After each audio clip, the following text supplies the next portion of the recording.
During his address, the president mentioned several foreign policy challenges facing the country, including unrest in Venezuela and combating terror in the Middle East. But the president also spoke about the relationship between the U.S. and North Korea and the upcoming meeting he has with its leader. If I had not been elected President of the United States, we would right now, in my opinion, be in a major war with North Korea.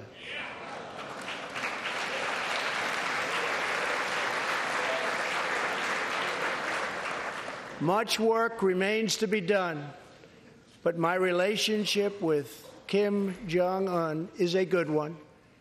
Chairman Kim and I will meet again on February 27th and 28th in Vietnam.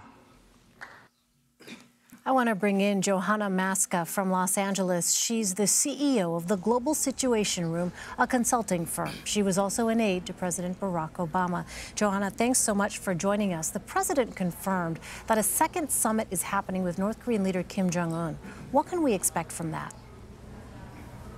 Yeah, you know, I traveled with President Obama to 42 countries, dozens of summits. And I can say that rarely does a summit alone impact policy. And so my question is very similar to what Major Garrett already said that he asked the White House, which is, what have they gotten accomplished since the last summit? And I think that's the big question, is summits alone don't do much.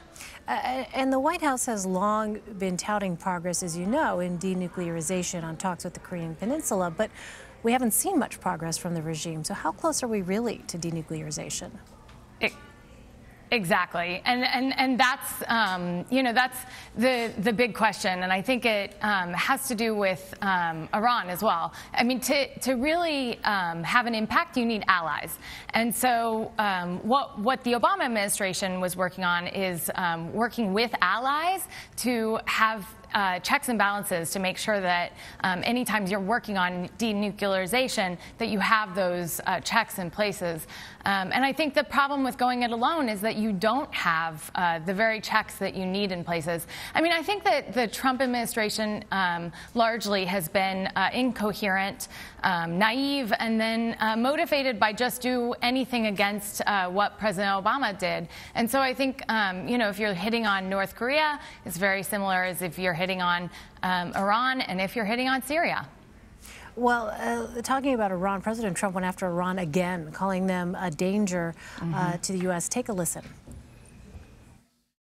My administration has acted decisively to confront the world's leading state sponsor of terror, the radical regime in Iran.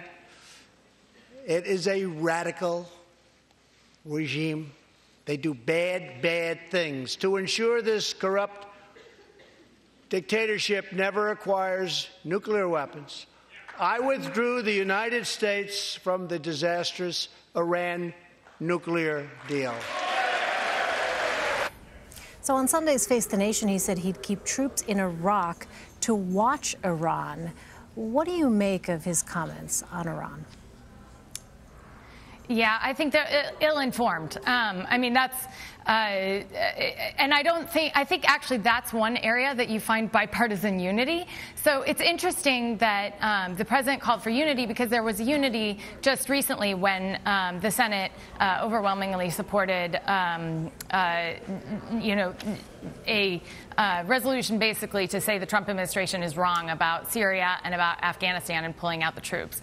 And so what we've got is overwhelming bipartisan resistance to the Trump administration on foreign policy. And so whether that's Syria, whether that's Iran, again, with Iran, I think you're seeing you know, the idea of keeping troops in Iraq, that's something that the Obama administration drew down because the war was in Afghanistan. Now he's moving his eye off the target, and he's moving his eye back to a target that was already being dealt with a bipartisan, with a multinational coalition.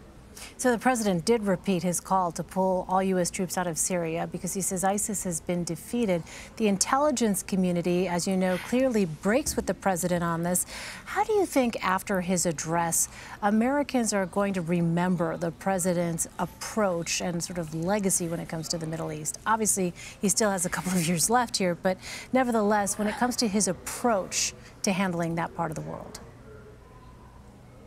Yeah, I mean, I think one big mark that we're not talking about is Saudi Arabia. So when we're talking about the Middle East, there's a wide area in the Middle East that we should talk about.